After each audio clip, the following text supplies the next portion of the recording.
I'm here, I'm queer, and it's time for a Metacore video. Insert snazzy intro here, cause I'm not talented enough to create one. Yeah!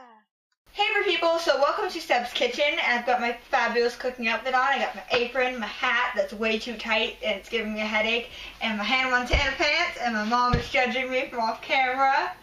And No, I'm not. And today we're going to be making chocolate bark. Well, I'm going to be showing you, because I always make chocolate bark for Christmas, for the holidays, for my friends, because it's delicious. It's also kind of hard for me to mess up, knock on wood, because hopefully I don't mess it up this year. And I figured I'd show you how, because, hey, I've got to do this anyway, why not make it into a video, since I'm attempting to do this Vlogmas thing. Okay, so what you're going to need for this is you're going to need a pot, and you're going to need a metal bowl, and you're going to need a cookie tray. Here, I have all my stuff on top of my cookie tray, but I have a huge one because I accidentally bought too much ingredients, so I'm using a giant one.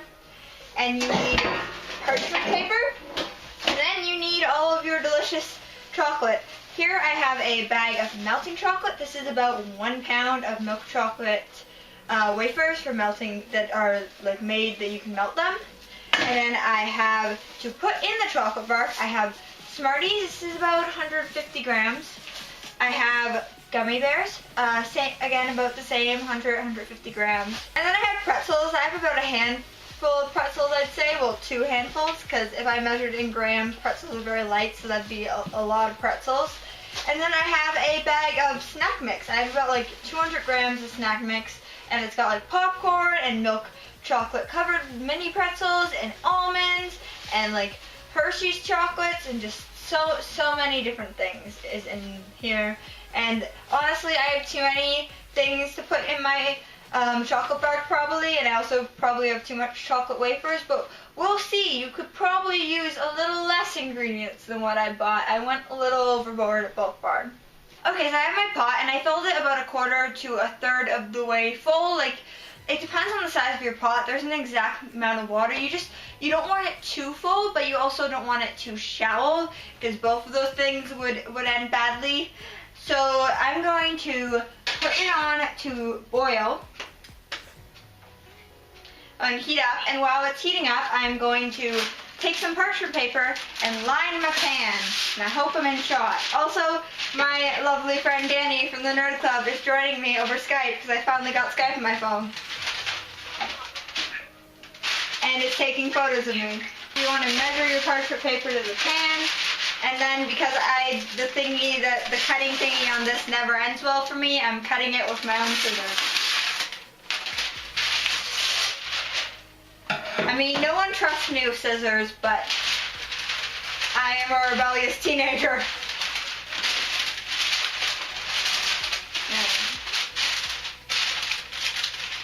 And then you're going to take your bag of chocolate, dump it in your bowl, not into the pot of water. That would not be a good idea. Oh, oops, I forgot. There's also a twist tie on this. Dump it into the bowl. Oh no, we lost the soldier. And then put it on top of your pot with the water, and the water is going to heat up the bowl from the bottom because the steam's going to rise. Science, and it'll melt your chocolate. Okay, now you're just going to stir your chocolate as it melts, and I'm probably going to speed this up because it's going to take a while to start melting, and you just got to stir it to make sure it doesn't burn.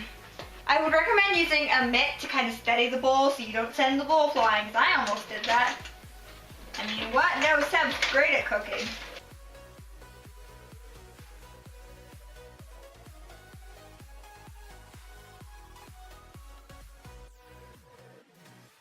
Yeah, I'm actually going to adjust my camera.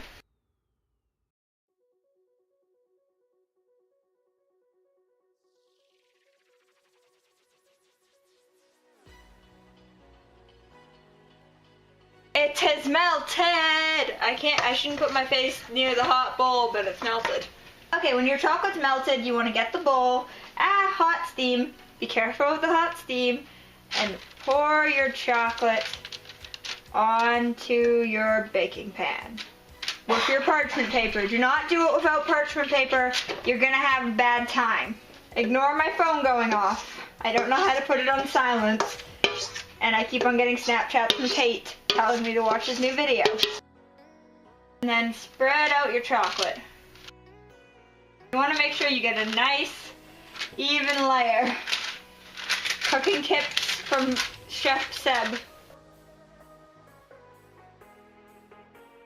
As you can see, I'm doing my best to scrape out the bowl because I hate wasting chocolate. I've got it evenly spread, so now for the fun part. Okay, so you're going to just take your candy and you're going to sprinkle it and push it down a little onto your chocolate bark, like so. I'm starting with the gummy bears. And again, you probably don't need as much candy as I purchased. You probably need like half as much candy as I purchased. I also probably don't add as many gummy bears or one candy in general as I did. Actually, I think I'm not going to use my big pretzels because that I used too many gummy bears. So I'm going straight to my little mixture of candies, which by the way, this snack mix was called Should Be a Food Group, and I agree.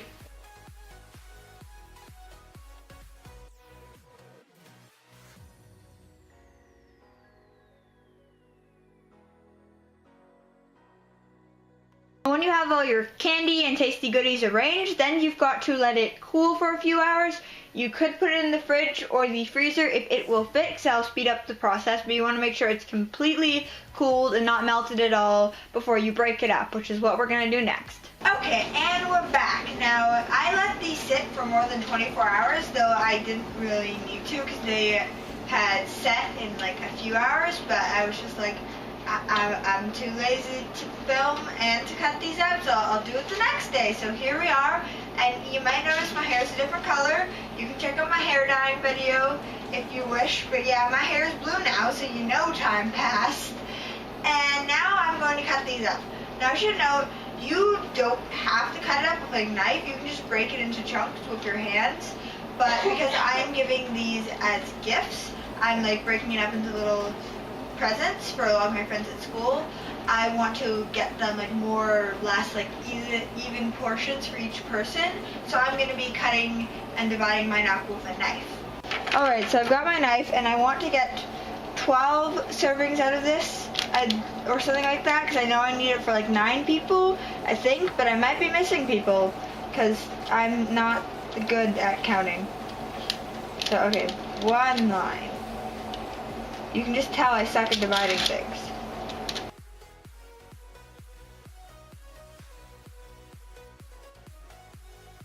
Okay, and I've got it sectioned off, and now I'm going to pick it up and break it into pieces. I'm still doing it as bark, so it doesn't need to stay in one piece.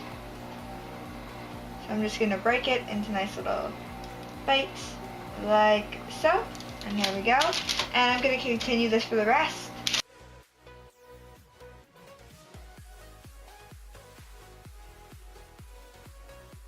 Alright, so I've got them all broken up. You see I did kind of big chunks, and you also probably saw me rearranging them because I didn't completely evenly portion everything, but I tried my best, and when this pile was obviously a lot smaller than that one, I just took a piece from here and put it here, and they're all basically even, so I'm just going to put these in bags since I'm giving them as gifts.